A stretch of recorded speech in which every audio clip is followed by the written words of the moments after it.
Okay, welcome back to Dead King 2.0. There's one other thing that I want to mention, and that is the compensating for late arrival of the Dead King.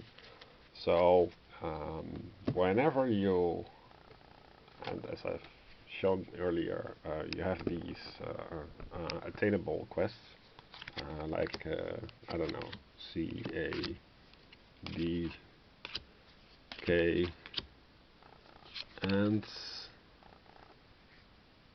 E, because of setup earlier shown. When you roll die at the villain's turn, no, at the villain phase, sorry, of the first game turn, then on a hex the Dead King would appear. And we already have determined where the Dead King will appear. It will appear in a ruin, not in a city, because of the actual story. So it would be something here, but he is not there yet. He is still, I don't know, rising from the tomb or something. So the second turn and the third turn, eventually you will hit the trigger and then the Dead King will appear. But you have more breathing room and more opportunity to gain stuff. If you get lucky by at the first, or lucky, relatively lucky, if you get lucky at the first villain phase and you add a block hex on the quest deck.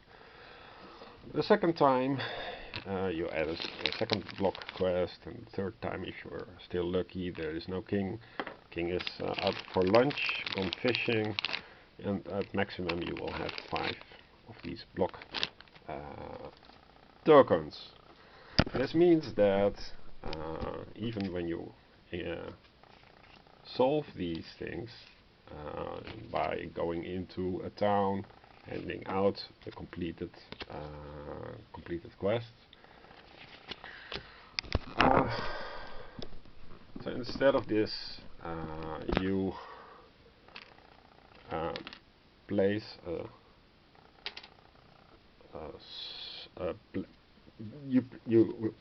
move a lock to the slot, so you will have eventually, in this case, you will have to have solved all these things, and only these things, in order to have unlocked the original quest deck. So you are you have more time. Basically, you both more time, but you are more restricted because you have to do these in a most intelligent order. After this is rid of blocking tokens, you move all the blocking tokens away, and you draw everything once more. And then this is to mitigate the blind lock of when the Dead King appears.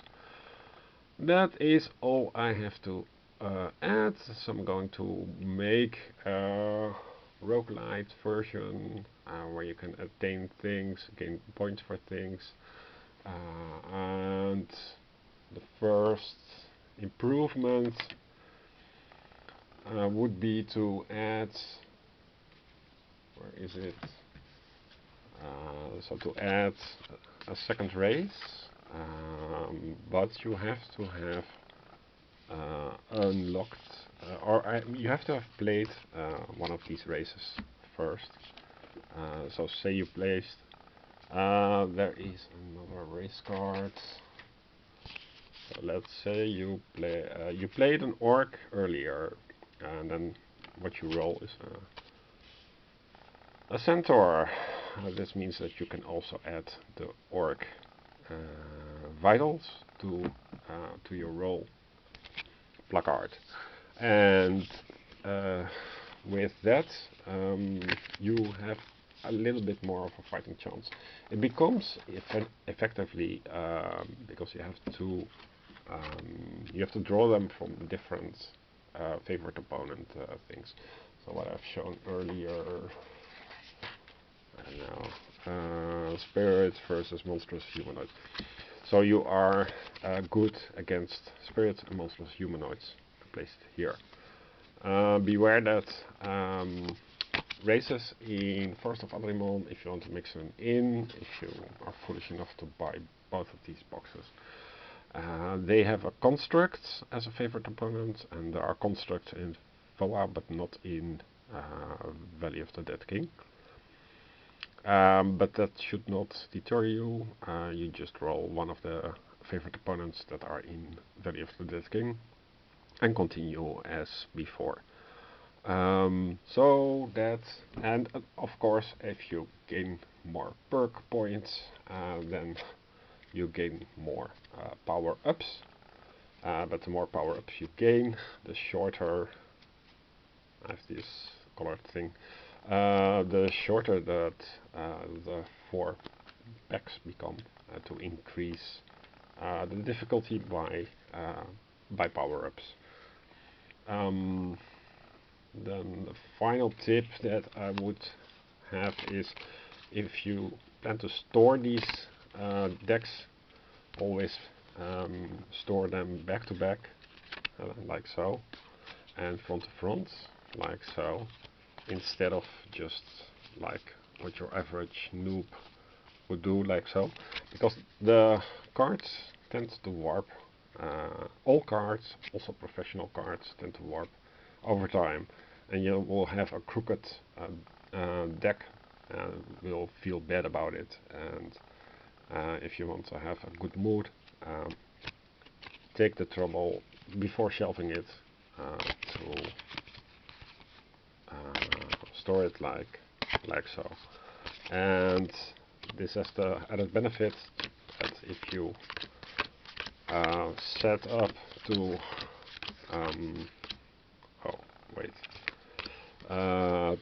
set up to shuffle, then you have already partially shuffled deck, because you take all these cards, if you have nails, and you place it like so, and so it's already partly shuffled then, and all your cards are straight. So yeah, I think this series of videos is priceless advice for anyone wanting to have actually fun with the game. There is nobody on the planet that has done this before. It also took a lot of time, so yeah, please don't dislike this.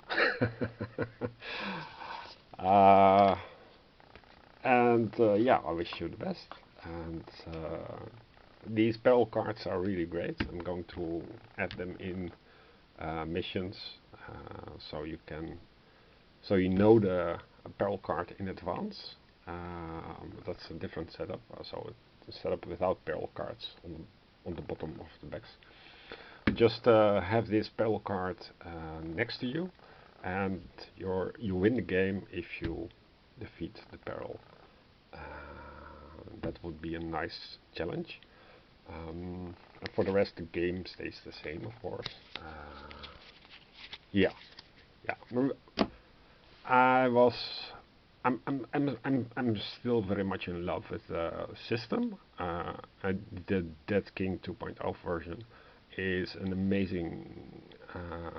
It promises to be an amazing game. Maybe it will be a little too much, so I'll gradually introduce the systems. I'll also add on my itch.io page the thematic circumstance table, a proper one with only the base game, I do not recommend to buy more than the base game. I would recommend the living card deck. It's really great because of the perils, but you don't need perils because I already explained the system, and you can play perfectly fine without the living card deck. Tuckbox. Where is it? This thing. You can play without it, but in that case, if you decide against using the website version or the commercial version, take out the what was that cards. There are 3 cards. Eventually, you'll find them, discard them, put them back in the tuck box, and you will be none the wiser of it. They are just hook cards to hook in this set of cards. And I wish they had also hook cards for slotting in the perils and the curses. Curses are, they enhance the end game. So if you're not playing to defeat the dead king, which I would recommend to not even try at the first few sessions, then you don't bother with curse deck. The curse decks also affect your current game state in quite a horrible way. So yeah, I would stay away from it. Okay, I hope somebody will make use of this. Okay, bye.